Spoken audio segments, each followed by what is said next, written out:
Jean-Michel, tu peux peut-être nous expliquer pourquoi tu as choisi de quitter RTL, radio que tu apprécies particulièrement. Oui, et que j'aime, et j'ai beaucoup de respect professionnel pour les dirigeants, mais on m'a suspendu un jour. Si j'étais revenu, j'accréditais l'idée que la suspension correspondait à une faute. Or, de mon point de vue, je n'ai fait aucune faute. J'ai beaucoup lu il y a longtemps.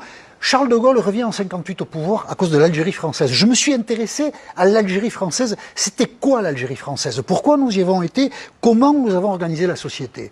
Ce que j'ai lu beaucoup de choses.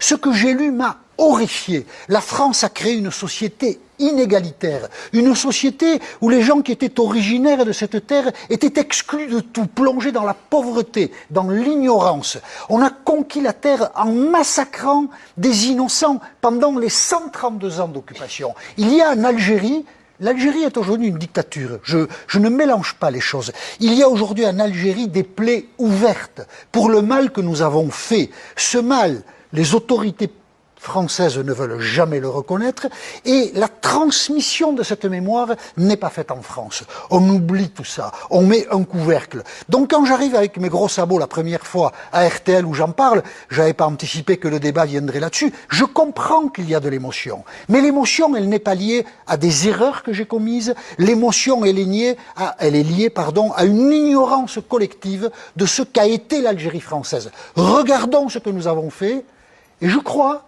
que si, honnêtement, nous regardions ce que nous avions fait, des dirigeants de ce pays prendraient la parole pour dire que 132 ans d'occupation en Algérie ont été contraires aux droits de l'homme et aux valeurs qui font la grandeur de ce pays. Si j'ai dit ça, si tout ça a existé, et si je ne vais pas à RTL, c'est parce que j'aime mon pays. Il y a 1000 manières d'aimer mon pays, mais tous les pseudo-nationalistes, ils l'aiment beaucoup plus mal que moi. Et pour ceux qui sont gênés par ce que tu as dit, tu leur dis quoi? Nazi? Bon, alors là, il faut creuser le mot, c'est très simple.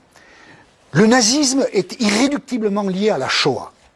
Donc, le nazisme, on ne peut pas le banaliser. Mais il y a des actes de l'armée allemande sous le régime nazi qui sont dissociables de la Shoah. Au Radour-sur-Glane, la division d'Asreich qui remonte pour aller vers la Normandie et qui va tuer tous les habitants d'Oradour-sur-Glane, il n'y a pas là quelque chose qui est lié à la haine du juif. Il y a là des hommes, des soldats qui sont conditionnés par des années de propagande nazie. Nous sommes une race supérieure. C'est ça aussi le nazisme, la haine du juif et le sentiment de la supériorité de la race. La supériorité de la race, c'est le colonialisme.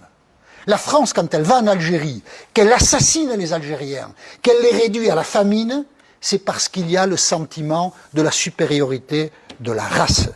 Edoui Plenel dit quelque chose d'intellectuellement juste. Le colonialisme et le nazisme ont intellectuellement partie liée. Le nazisme, il y a la Shoah en plus. Je comprends que l'utilisation du mot est choquée, parce que la Shoah, c'est le crime irréductible, bien sûr. Mais le nazisme, ça n'est pas que ça. C'est la supériorité de la race. Et le colonialisme, c'est ça. Et le colonialisme en France a tué des millions de gens. En Algérie, à Madagascar, dans les pays d'Afrique occidentale, nous avons été des meurtriers dans l'histoire. Et il faut le dire, plus calmement que je ne le fais peut-être, mais il faut le dire. Merci Jean-Michel.